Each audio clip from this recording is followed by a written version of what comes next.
আমাদের ভালো লাগাতে সকলকে অনেক অনেক অনেক স্বাগত জানিয়ে আমার আজকের গল্প আরম্ভ করছি।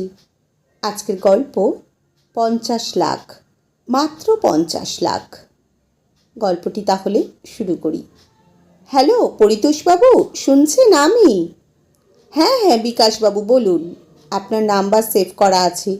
কি ব্যাপার, এত রাতে কোনো সমস্যা? এবারের মতো বাঁচান স্যার। তার মানে ভালো কোনো সমস্যা, বেশ বড় একটা দাঁও মারা যাবে। বলুন আপনার জন্য কি করতে পারি।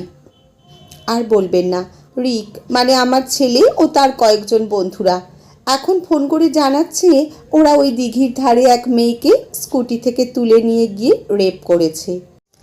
ওখানেই পড়ে আছে মেয়েটা। এখন আপনিই বাঁচাতে পারেন। জানাজানি হলে সর্বনাশ হয়ে যাবে। সামনেই ইলেকশন, এবারে হয়তো টিকিটও কপালে জুটবে না। সে তো বুঝলাম, কিন্তু এখন মিডিয়া ভীষণ অ্যাক্টিভ, পাবলিক এসব খুব খাচ্ছে। অনেক কাঠখড় পোড়াতে হবে মশাই। ঠিক আছে, আমি 50 লাখ দেব। আপনি কেবল আমার ছেলে আর ওই বন্ধুগুলোকে বাইরের স্টেট অথবা নেপাল বর্ডার পার করিয়ে দিন আজ রাতের মধ্যেই। ঠিক আছে ঠিক আছে, অত চিন্তা করতে হবে না। আমি বলে দিচ্ছি ওরা নেপাল বর্ডার পার করে দেবে, কিছু বলবে না। আপনি ক্যাশটা পাঠানোর বন্দোবস্ত করুন। ভোর হওয়ার আগেই টাকা এসে পৌঁছে যায়। ওদিক থেকে এমএলএ সাহেবও ফোন করে জানান তার ছেলেরা বর্ডার পার করে গেছে। এবার নিশ্চিন্ত, একটা বড় দাঁও মারা গেল। ঠিক তখনই আবার ফোন।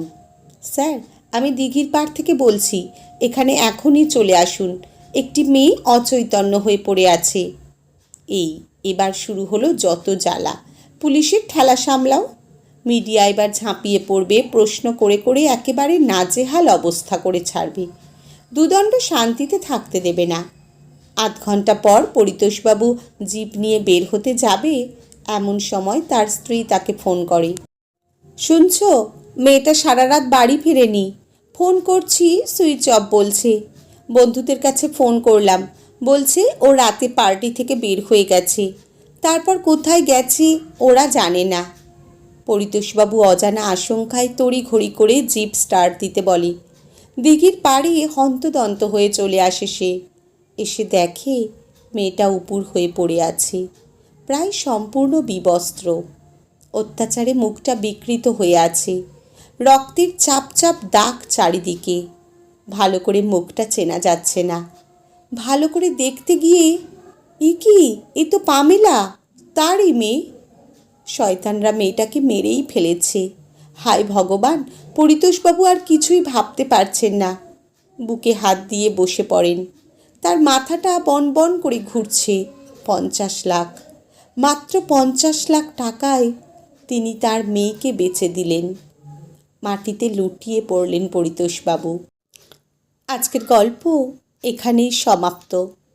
কলমে সুদীপ্ত বিশ্বাস, পাঠে জয়তী। ধন্যবাদ।